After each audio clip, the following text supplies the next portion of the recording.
ولا تقف ما ليس لك به علم إن السمع والبصر والفؤاد كل أولئك كان عنه مسؤولا.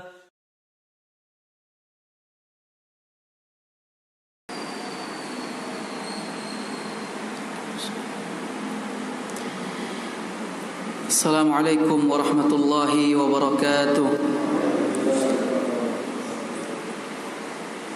Innal hamdalillah nahmaduhu wa nasta'inuhu wa nastaghfiruh wa na'udzu billahi min shururi anfusina wa min sayyiati a'malina. May yahdihillahu fala mudilla lahu wa may yudlil fala hadiya lahu. وأشهد أن لا إله إلا الله وحده لا شريك له وأشهد أن محمدا عبده ورسوله. يا أيها الذين آمنوا اتقوا الله حق تقاته ولا تموتن إلا وأنتم مسلمون. يا أيها الناس اتقوا ربكم الذي خلقكم من نفس واحدة وخلق منها زوجها وبث منهما رجالا كثيرا ونساء واتقوا الله الذي تساءلون به والأرحام إن الله كان عليكم رقيبا. يا أيها الذين آمنوا اتقوا الله وقولوا قولا سديدا يصلح لكم أعمالكم ويغفر لكم ذنوبكم ومن يطع الله ورسوله فقد فاز فوزا عظيما. أما بعد فإن أحسن الكلام كلام الله وخير الهدي هدي محمد صلى الله عليه وسلم وشر الأمور محدثاتها فإن كل محدثة بدعة وكل بدعة ضلالة وكل ضلالة في النار. Ikhwani wa akhwati rahimani wa rahimakumullah. Alhamdulillah, kita bersyukur kepada Allah Subhanahu wa taala yang telah memberikan kepada kita berbagai macam kenikmatan, di antaranya nikmat iman, nikmat Islam, nikmat afiyah. Semoga Allah Subhanahu wa taala menjaga kita, menjaga keluarga kita dari berbagai macam keburukan dan dari berbagai macam penyakit. Ikhwani wa akhwati fiddin rahimani wa rahimakumullah. Semoga Allah Subhanahu wa taala memberikan kepada kita ilmu yang bermanfaat, dan semoga Allah memudahkan kita untuk dapat mengamalkan ilmu yang telah dipelajari. Ikhwani wa akhwati fillah rahimani wa rahimakumullah. Insyaallah taala pada malam hari ini saya akan membahas tentang sikap seorang muslim menghadapi penyakit yang lagi viral ini, dan bagaimana cara agar seorang itu terhindar dari berbagai macam wabah penyakit. Ikhwani fiddin rahimani wa rahimakumullah. Kajian ini saya ambil dari tulisan atau mungkin ceramah yang disampaikan oleh Syekh Abdul Razzaq bin Abdul Muhsin Al-Badr hafizahullahu ta'ala. Beliau punya dua risalah. Yang pertama yaitu tentang virus corona. Jadi bagaimana sikap seorang muslim menghadapi virus yang mewabah ini. Bahkan bukan hanya di negara asal muncul wabah ini, tapi sampai di negara kita, dan banyak negara yang telah terjangkit virus yang membahayakan ini. Dan yang kedua, beliau memiliki tulisan juga yang berjudul Ashru Wasaya Lil Wiqayati Minal Waba, 10 wasiat untuk melindungi diri dari wabah. Semoga Allah Subhanahu wa taala memudahkan kita untuk membahas dengan ringkas apa saja atau sikap seorang muslim seperti apa ketika menghadapi berbagai macam wabah atau berbagai macam penyakit, dan bagaimana cara penanggulangannya agar seorang muslim terhindar atau kita semua terhindar dari wabah penyakit. Yang pertama, ikhwani fiddin rahimani wa rahimakumullah, merupakan kewajiban setiap muslim, wajib bagi setiap muslim dalam semua kondisinya untuk berlindung kepada Allah, kembali kepada Allah Subhanahu wa taala, dan bertawakal kepada Allah, serta meyakini bahwasanya seluruh urusan berada di tangan Allah. Salah satunya Allah yang mengatur terjadinya wabah ini, maka sudah sepatutnya bagi seorang muslim untuk kembali kepada Allah Subhanahu wa taala dan bertawakal kepada Allah Subhanahu wa taala. Karena semua berada di tangan Allah. Semua urusan berada di tangan Allah Subhanahu wa taala. Sebagaimana Allah berfirman dalam surat At-Taghabun ayat yang ke-11, "Ma asaba min musibatin illa biiznillah." Tidak ada satu musibah pun yang menimpa kecuali atas izin Allah Subhanahu wa taala.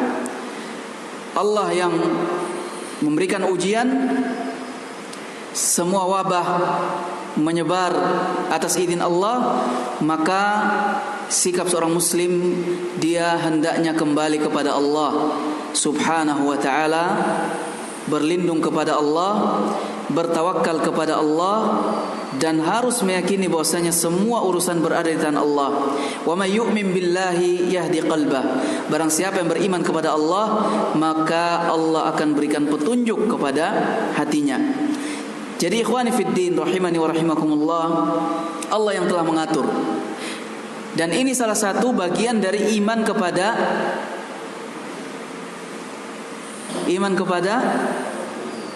berkaitan dengan tauhid. Sudah kita bahas rububiyah, karena ini kembali ke pengaturan Allah Subhanahu wa taala, dan ini pun kembali kepada takdir Allah Subhanahu wa taala. Allah yang telah mentakdirkan turunnya wabah ini. Maka sikap seorang muslim yaitu dia kembali kepada Allah Subhanahu wa taala, berlindung kepada Allah agar Allah melindungi dirinya, melindungi keluarganya, melindungi orang-orang yang dia cintai, melindungi negaranya dari berbagai macam keburukan dan berbagai macam wabah yang telah menyebar. Maka Allah Subhanahu wa taala, apa yang Allah kehendaki pasti terjadi. Yang harus kita yakini, apa yang Allah kehendaki pasti terjadi, dan apa yang tidak dikehendaki Allah tidak akan terjadi. Contohnya wabah ini, Allah berkehendak, ya. Bisa jadi ini sebagai peringatan buat kita. Mungkin kita lalai, kita banyak berbuat dosa, banyak berbuat maksiat kepada Allah Subhanahu wa taala, sehingga Allah Subhanahu wa taala memperingatkan kita, ya, bukan saja negara kita, tapi seluruh dunia terkena wabah yang berbahaya ini.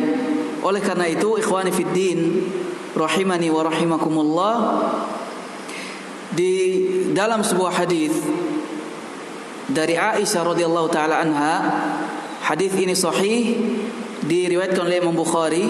Aisyah pernah bertanya kepada Nabi SAW tentang ta'un. Kata Nabi SAW, ta'un itu adalah wabah yang Allah kirim untuk kaum tertentu yang Allah kehendaki. Sebagai apa? Sebagai hukuman atas dosa dan kemaksiatan yang mereka perbuat. Dan pasti ada hikmah di balik terjadinya wabah ini, ya. Dengan wabah ini orang ingat kepada Allah, kembali kepada Allah Subhanahu wa taala. Yang tadinya mungkin, ya, tidak pernah injak masjid, ya, dia datang ke masjid. Yang tadinya mungkin jarang sekali sholat berjamaah di masjid, tapi ketika, ya, seperti di negara Kuwait itu mereka difatwakan untuk tidak melaksanakan sholat berjamaah dalam waktu tertentu dan tidak melaksanakan sholat Jum'ah, ya. Dan ini membuat seorang rindu kepada Allah Subhanahu wa taala.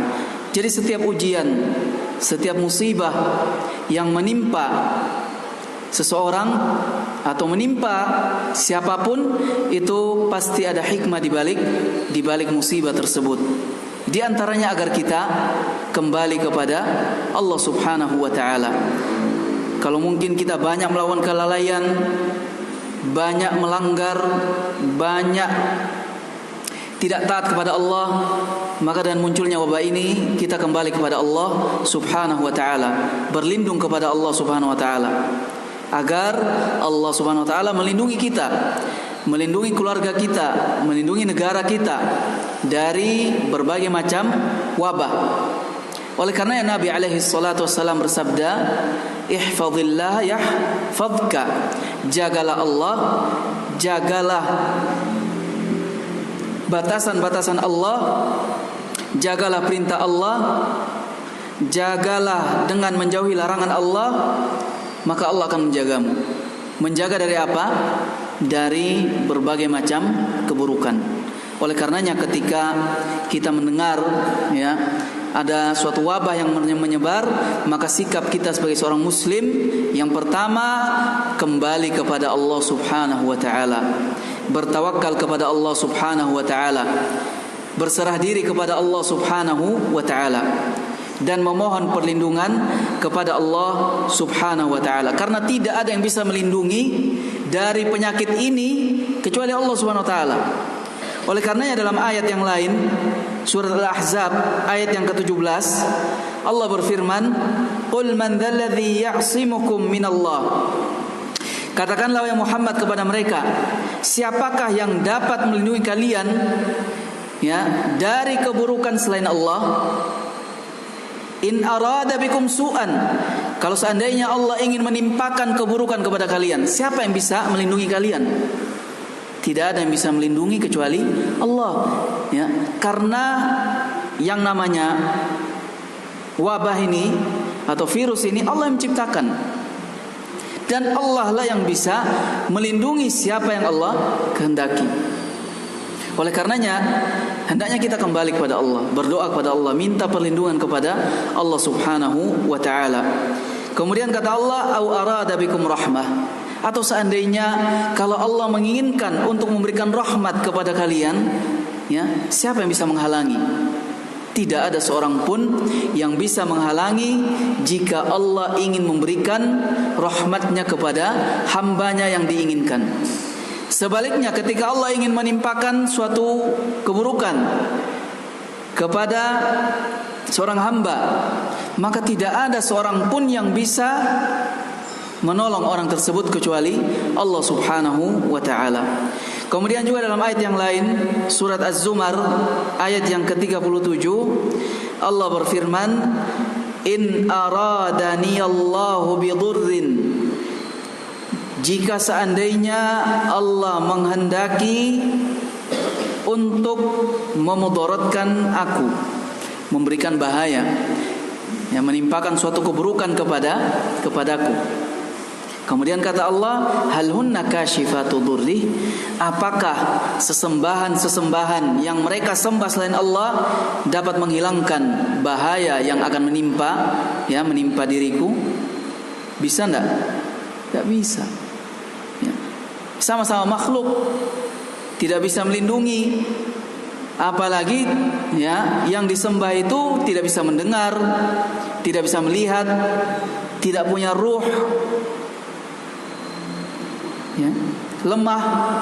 Maka bagaimana mungkin dapat melindungi seseorang yang Allah Subhanahu wa taala akan timpakan, ya, timpakan bahaya, timpakan malapetaka atau timpakan keburukan kepada orang tersebut. Kemudian kata Allah Subhanahu wa taala, au aradani birahmatin, atau kalau seandainya Allah menghendaki, menginginkan untuk memberikan rahmat kepadaku. Hal hunna mumsikatu rahmati, apakah mereka mampu, ya, mencegah, menahan rahmat yang Allah akan turunkan kepadaku? Jawabannya apa? Tidak ada yang mampu. Oleh karenanya dalam masa-masa ini banyak berdoa kepada Allah Subhanahu wa taala, banyak kembali kepada Allah, banyak minta ampun kepada Allah, perbanyak amal-amal soleh, berbanyak amal-amal ibadah. Semoga dengan halal tersebut Allah Subhanahu wa taala melindungi kita dari wabah ini dan mengangkat wabah yang telah menimpa kita. Kemudian dalam ayat yang lain, surat Fatir ayat yang ke-20, Allah Subhanahu wa taala berfirman, "Ma yaftahillahu lin-nasi min rahmatin fala mumsika laha." Ya.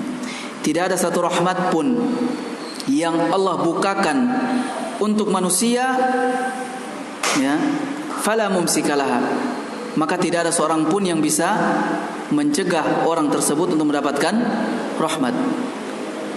Wa ma yumsiku, dan apa yang Allah tahan tidak Allah berikan, fala mursila lahu min ba'di, maka tidak ada seorang pun yang bisa memberikan rahmat itu kepada orang tersebut. Jadi ini, ayat-ayat ini menunjukkan kepada kita bahwasanya sikap kita sebagai seorang muslim yang pertama kali ketika mendapatkan musibah, mendapatkan ujian seperti ini, kita kembali kepada Allah Subhanahu wa taala. Oleh karenanya Nabi alaihi salatu wasallam bersabda dalam hadis yang sahih, wa'lam anna al-ummata law ijtama'at ala an yanfa'uka bi syai'in lam yanfa'uka illa bi syai'in qad katabahu Allahu lak.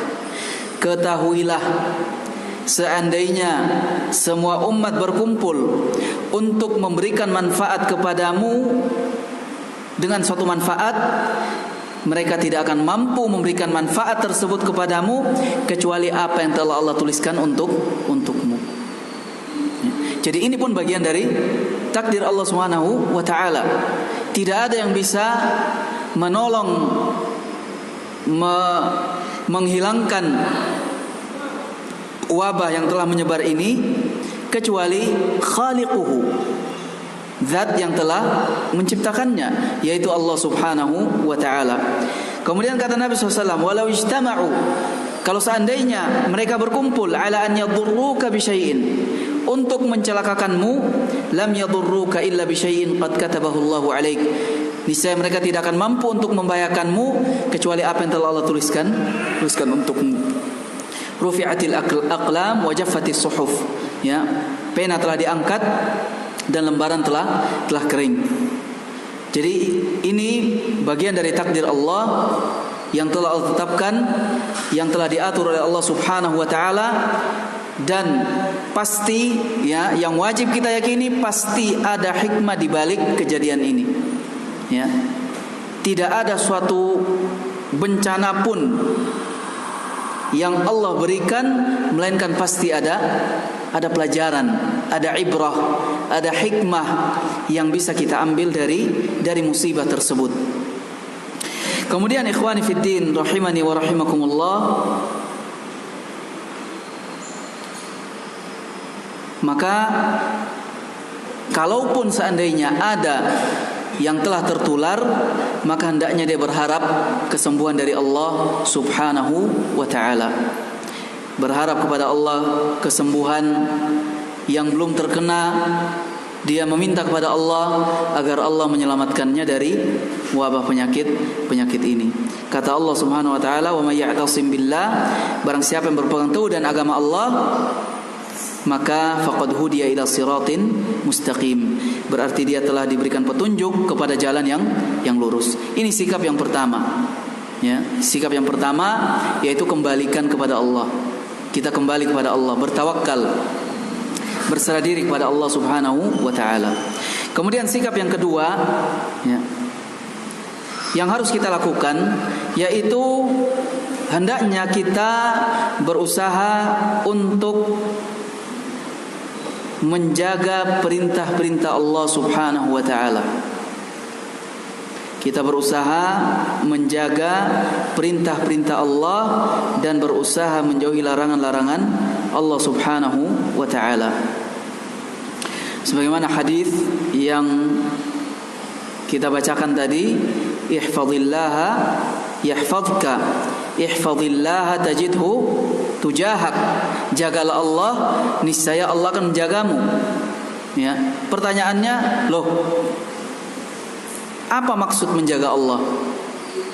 Allah itu tidak butuh dijaga. Bahkan Allah lah yang wallahu khairul hafidha. Ya, Allah sebaik-baik yang menjaga. Tapi maksudnya adalah hendaknya kita menjaga perintah-perintah Allah, mentaati setiap perintah Allah, menjauhi larangan-larangan Allah Subhanahu wa taala. Ya, ini adalah menjadi sebab bagi terlindungnya seorang hamba dan selamatnya seorang hamba dari ujian, musibah yang berat yang akan menimpa dia baik di dunia maupun di akhirat. Ya. Jadi yang kedua yaitu hendaknya kita berusaha menjaga perintah Allah. Ya, kalau ada perintah dikerjakan. Begitu juga perintah Rasulullah sallallahu alaihi wasallam. Menjalankan sunnah Nabi alaihi salatu wassalam, menjauhi larangan Allah, menjauhi pula larangan yang dilarang oleh Nabi sallallahu alaihi wasallam.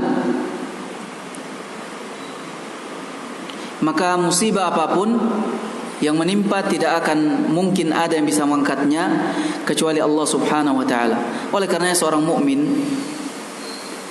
seorang muslim, semuanya urusannya baik. Semua urusannya baik, tidak ada yang buruk. Kok bisa? Ya, kalau dia diberikan nikmat, dia apa? Syukur. Kalau dia diberikan ujian, dia bersabar. Jadi seorang mukmin itu, kata seorang ulama, seorang muslim, dia berputar antara dari satu pahala kepada pahala yang lain. Ya. Kalau dia diberikan nikmat, dia bersyukur, maka dia akan mendapatkan pahala karena sebab dia bersyukur. Kalau dia diberikan ujian, dia bersabar. Ya, maka Allah akan berikan pahala yang besar atas kesabaran yang dia lakukan. Oleh karena Nabi bersabda, "Ajaban li amril mu'min, inna amrahu kullahu khair." Sungguh menakjubkan, mengherankan perkara seorang mukmin, seorang yang beriman. Inna amrahu kullahu khair. Sesungguhnya seluruh urusannya itu baik. Ya. Walaysa dzaka li ahadin illa lil mu'min. Hal ini tidak akan dijumpai kecuali bagi orang yang beriman. Kecuali bagi orang yang beriman. Ya. Kok bisa menakjubkan? Kata Nabi SAW, in asabathu sarra'a syakar fakana khairan lahu. Kalau seandainya dia diberikan kebahagiaan, kesenangan, diberikan kenikmatan, syakar, dia bersyukur kepada Allah Subhanahu wa ta'ala dengan memuji Allah, memuja Allah, menyanjung Allah Subhanahu wa ta'ala dengan nama-nama dan sifat-sifatnya. Kemudian dia meyakini bahwasanya setiap kenikmatan yang dia dapatkan tidak lain dan tidak bukan semata-mata karunia dan pemberian dari Allah Subhanahu wa ta'ala. Kemudian dia menggunakan nikmat yang Allah berikan kepada dia dalam rangka mentaati Allah Subhanahu wa ta'ala. Ini 3 cara agar seorang itu dikatakan bersyukur kepada Allah Subhanahu wa ta'ala. Jadi syukur kalau dilihat dari kaitannya dengan anggota badan itu ada 3. Yang pertama syukur dengan lisan, syukur dengan hati, dan syukur dengan perbuatan. Kemudian kata Nabi alaihissalam, wa in asabathu dharra'a sabar fakana khairan lahu. Kalau dia diberikan ujian, ya, ujian ini macam-macam. Dia diberikan ditimpakan ujian berupa keburukan, apa yang dilakukan? Sabar. Dia bersabar. Fakana khairan lahu, maka itu baik baginya. Karena orang yang bersabar akan mendapatkan pahala yang tidak ada batasannya. Allah Subhanahu wa taala berfirman, "Innama yuwaffas sabiruna ajrahum bighairi hisab." Ya. Sejatinya Allah akan memberikan atau Allah akan menyempurnakan balasan bagi orang yang bersabar tanpa adanya hisab, tanpa adanya batasan. Ya. Terkadang satu amal perbuatan dilipat gandakan menjadi 10. Satu kebaikan akan dilipat gandakan menjadi 10 sampai 700 kali lipat. Ya. Adapun pahala kesabaran tidak ada batasannya. Siapa yang tahu? Hanya Allah yang tahu. Berapa balasan yang akan Allah berikan kepada orang-orang yang bersabar. Maka seorang muslim dalam keadaan bahagia, dalam keadaan senang, dalam keadaan susah, dalam keadaan duka, dalam keadaan lapang, ya, semuanya adalah baik baginya. Jadi dia berpindah dari satu kebaikan kepada kebaikan yang lain. Jadi seorang mukmin berpindah dari satu kebaikan kepada kebaikan yang lain.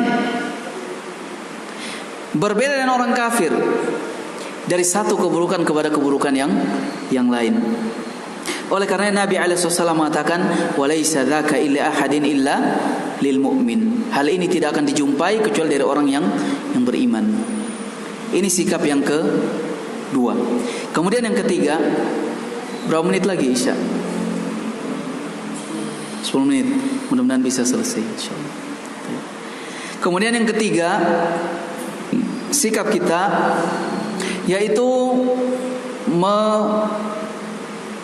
agama kita, yaitu agama Islam, memerintahkan kaum muslimin untuk mengambil sebab.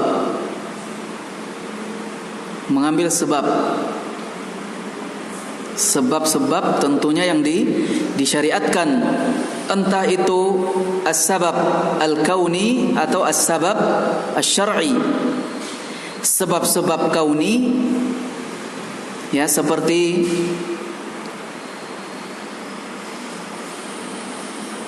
misalkan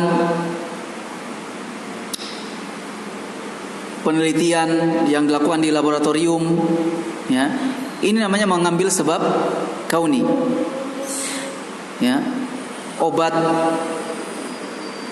Atau sebab syar'i, yaitu sebab-sebab yang Allah syariatkan, ya, seperti berdoa kepada Allah, memohon perlindungan kepada Allah Subhanahu wa taala.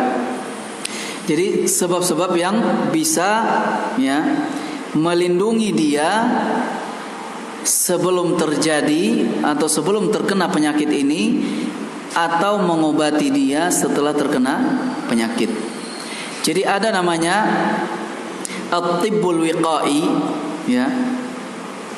Pengobatan dalam Islam itu ada 2. Pertama, pengobatan dalam bentuk penjagaan sebelum terkena penyakit, ya. Kemudian yang kedua, kalau seandainya terkena penyakit, apa yang harus dilakukan, ya? Maka dia diperintahkan untuk berobat, mengobati penyakitnya. Dan mengambil sebab bukan atau tidak menafikan tawakal. Justru ketika seorang mengambil sebab, ya, sebab yang disyariatkan atau sebab kauni atau syar'i, ya, maka berarti dia telah bertawakal kepada Allah Subhanahu wa taala. Kata Nabi alaihissalam dalam hadis yang sahih, ihris ala ma yanfa'uka wasta'in billah. Nah ini, ihris ala ma yanfa'uka. Bersungguh-sungguhlah kamu untuk mendapatkan sesuatu yang bermanfaat bagimu, dan apa? Wasta'in billah, mintalah pertolongan kepada Allah. Ya, berdoa kepada Allah agar Allah memudahkan. Yang pertama, ihris ala ma yanfa'uka. Kita diperintahkan untuk berusaha mengambil sebab.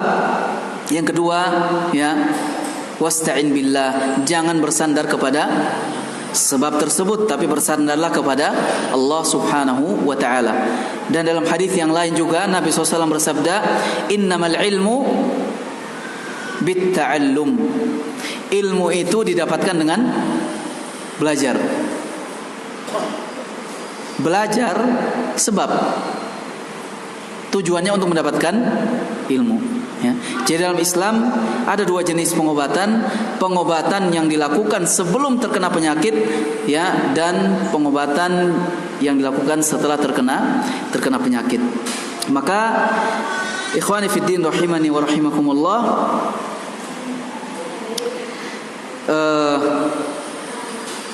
di antara, ya, pengobatan yang dilakukan sebelum terkena penyakit, ya, sebagaimana Nabi SAW sabdakan, man istabaha bi sab'i tamaratin ajwah lam yadurruhu dzalika al-yawma summun wala sihrun. Barang siapa yang di pagi hari, di waktu pagi, dia memakan 7 butir korma ajwah, ya, kormanya kecil, ukuran ini bulat, hitam warnanya. Mahal memang, kormanya mahal, ya, korma ajwah. Apa kata Nabi SAW? Lam yadurruhu dzalikal yaum summun wala sihrun. Maka, ya, sihir ataupun racun tidak akan membahayakannya pada hari itu. Ini harus kita yakini, ya, harus kita yakini. Yang mengatakan Nabi SAW, jangan pernah Anda ragu dan sabda Nabi SAW.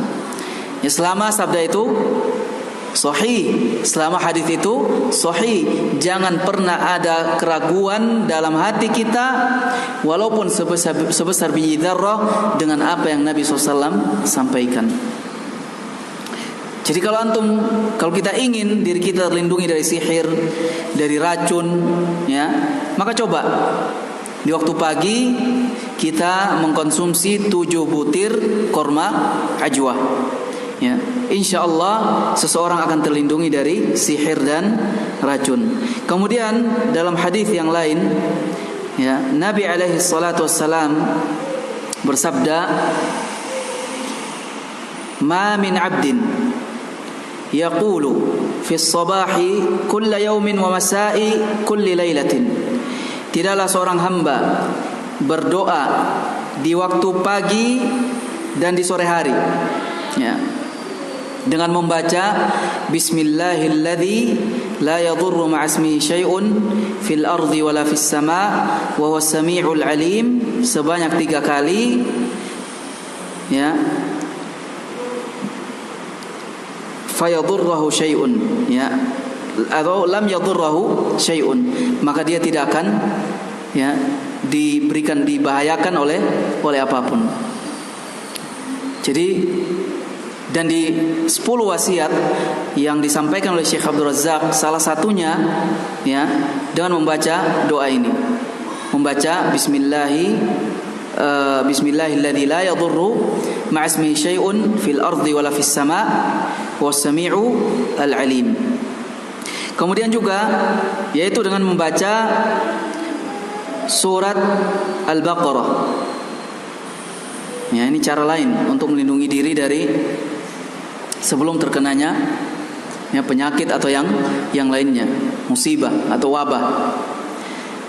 Kata Nabi alaihissalam, man qara'a bil ayataini min akhiri suratil Baqarah, ya, artinya akhir surat Al-Baqarah, barang siapa yang membaca 2 ayat yang terletak di akhir surat Al-Baqarah, fi lailatin, di malam hari, kafatah, maka 2 ayat itu akan mencukupinya. 2 ayat itu akan mencukupinya dari berbagai macam keburukan, penyakit, ya, dan wabah-wabah lainnya. Kemudian ikhwani fiddin rahimani wa rahimakumullah, di antaranya juga yang diajarkan oleh Nabi SAW ya berupa tindakan sebelum terjadinya atau sebelum terkena wabah atau penyakit atau keburukan yang lain, yaitu kita dianjurkan untuk membaca Allahumma inni as'alukal afiyah fid dunya wal akhirah, ya, zikir pagi dan petang, ya, intinya membaca zikir pagi dan petang. Kemudian adapun pengobatan yang kedua, yaitu setelah terkena penyakit, maka ini diserahkan kepada ahlinya, ya. Ya, kita ke dokter, ya, antum, semoga Allah lindungi kita semua dari wabah yang lagi viral ini, ya. Walaupun kecil tapi viral, ya. Corona kecil tapi apa? Jadi trending topik, ya. Jadi pembahasan di mana-mana. Jadi terkenal dia di seluruh dunia. Jadi ini yang perlu kita lakukan, yaitu tindakan sebelum terkena penyakit dan setelah terkena penyakit, ya. Semuanya dalam rangka apa? Mengambil sebab, ya, mengambil sebab. Kemudian yang keempat, yang perlu kita perhatikan, ya, jangan sampai menyebarkan berita hoax. Hati-hati, ya. Biasanya banyak oknum yang memanfaatkan momen-momen seperti ini untuk menyebarkan apa? Berita hoax. Tujuannya apa? Ya macam-macam. Ya, ada yang iseng, ada yang ingin agar orang-orang itu takut, ada yang ingin mendapatkan apa? Fulus, ya, nuqud, ya, macam-macam, ya. Jadi jangan sampai kita sebagai seorang muslim ikut menyebarkan hoax. Jadi kalau sampai berita misalkan korban, ya, korban apa namanya? Korban corona, ya, sudah sekian, ya, diteliti lagi beritanya. Jangan langsung disebarkan, ya, diteliti lagi, ya. Karena banyak orang yang memanfaatkan momen-momen seperti ini, ya, untuk mencari keuntungan. Jadi kita sebagai seorang muslim jangan ikut andil dalam menyebarkan berita-berita hoax.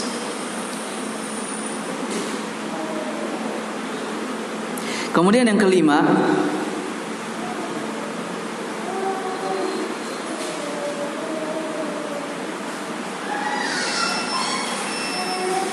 kalau seorang muslim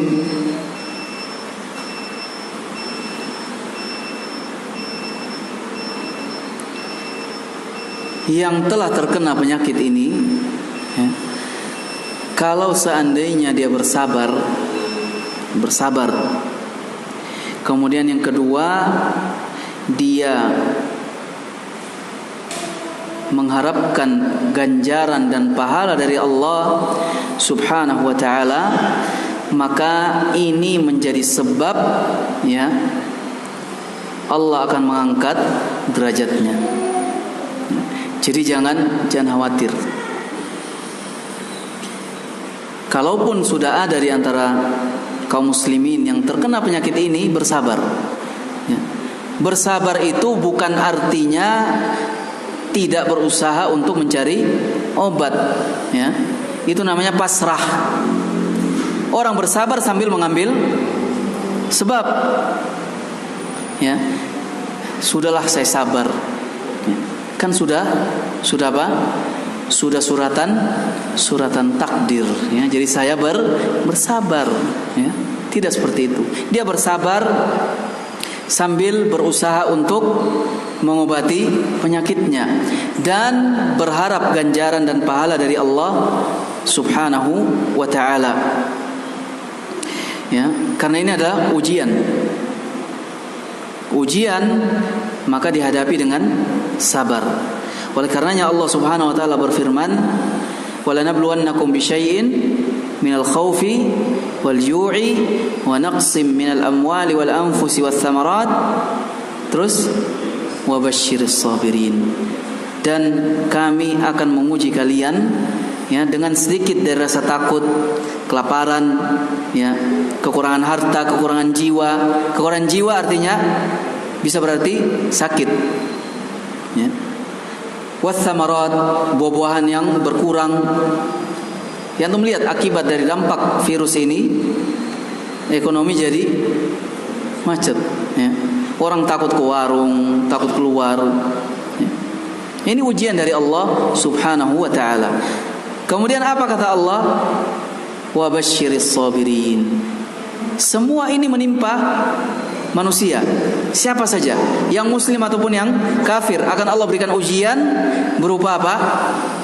Rasa takut, ya, kekurangan jiwa, kekurangan harta dan yang lainnya.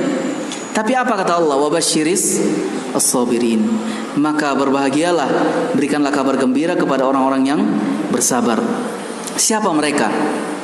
Alladzina idza asabatuhum musibah qalu inna lillahi wa inna ilaihi raji'un. Ya, mereka adalah orang-orang yang ketika ditimpa musibah, musibatun di sini Allah menggunakan apa? Musibatun nakirah, artinya musibah apapun itu. Qalu, mereka yang pertama kali mereka ucapkan apa? Kalimat istirja'. Inna lillahi wa inna ilaihi raji'un. Mereka bersabar dan mereka mengucapkan inna lillahi wa inna ilaihi raji'un. Apa balasan yang akan Allah berikan kepada mereka? Ulaika alaihim salawatu min rabbihim wa rahmah. Mereka akan mendapatkan salawat dari Allah. Apa artinya salawat dari Allah kepada hambanya? Ya? Apa artinya?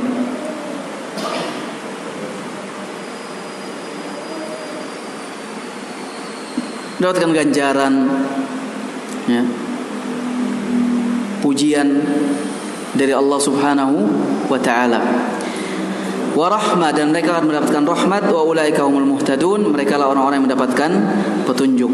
Maka dalam ayat ini, ya, Allah menjelaskan bahwasanya terkadang Allah menguji manusia agar Allah bisa mendengar keluhannya.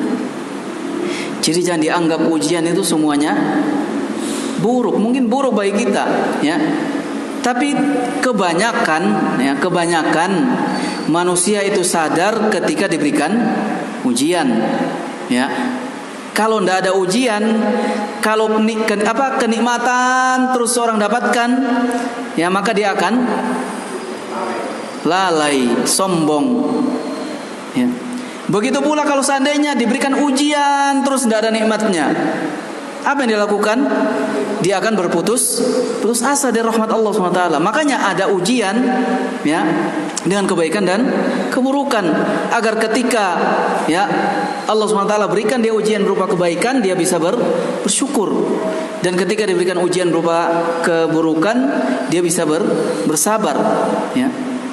Kemudian ikhwani fiddin rahimani wa rahimakumullah, jadi ujian yang Allah berikan terkadang itu agar Allah bisa mendengar atau ingin mendengar keluhan kita, keluh kesah kita, doa kita, ya, kepada Allah Subhanahu wa ta'ala. Oleh karenanya, ya, jadi kalau dia akan sengsara, akan rugi di dunia dan di akhirat. Tapi kalau Allah uji dengan, ya, wabah misalkan, bukan berarti kita menganggap enteng, tidak. Tapi perbandingan antara ujian yang Allah berikan kepada seorang, Allah menguji agamanya, dengan apa, musibah agamanya, atau ujian berupa wabah atau yang lainnya, itu masih lebih ringan dibandingkan dengan ujian, ya, dalam agama, dalam urusan dalam agama. Karena kalau ujian yang wabah, penyakit, itu hanya berdampak pada fisiknya saja, hanya berujung pada kematian. Tapi kalau diuji dan agamanya, waliyadzubillah, sampai ada yang murtad, mungkin keluar dari Islam, sampai yang tadinya istiqomah dia melenceng. Ini semua untuk ujian yang Allah berikan kepada orang tersebut. Maka dia akan rugi bukan saja di dunia, dia akan rugi di akhirat. Jadi intinya ya, yang harus kita ingat selalu bahwasanya ada ujian yang lebih besar, ada musibah yang lebih besar yang kita memohon perlindungan kepada Allah dari musibah itu, yaitu musibah dalam agama kita. Oleh karenanya Nabi alaihissalam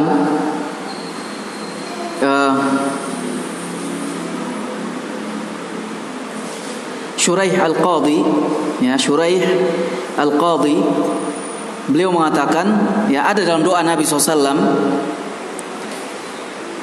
wala taj'al musibatana fi dinina. Ya Allah, janganlah engkau jadikan ya ujian kami ada pada agama kami. Jangan sampai, karena ini ujian terbesar, terberat, ya. Kalau dia tidak lolos, akibatnya kesengsaraan di dunia dan di akhirat, waliyadzubillah. Kata Shuraih Al-Qadhi yang diriwayatkan oleh Al-Baihaqi, inni la usabu bil musibah. Saya diberikan musibah, saya ditimpa musibah. Fa ahmadullah 'alaiha 4 marrat. Maka saya memuji Allah sebanyak 4 kali. Saya mengucap alhamdulillah, alhamdulillah, alhamdulillah, alhamdulillah. Kenapa? Alhamdulillah yang pertama, ya, dia mengatakan ahmadu, saya memuji Allah idz lam yakun a'zama minha. Karena ujian yang Allah berikan ini tidak lebih besar daripada mungkin ujian orang lain. Ya. Wa ahmadu idz razaqani as-sabru 'alaiha. Dan saya memuji Allah karena Allah memberikan saya kesabaran. Allah mudahkan saya untuk bersabar dari ujian tersebut. Yang ketiga, wa ahmadu idz waffaqani lil istirja'i lima arju minats thawab. Dan saya memuji Allah karena Allah telah memberikan taufik kepada saya. ولا تقف ما ليس لك به علم إن السمع والبصر والفؤاد كل أولئك كان عنه مسؤولا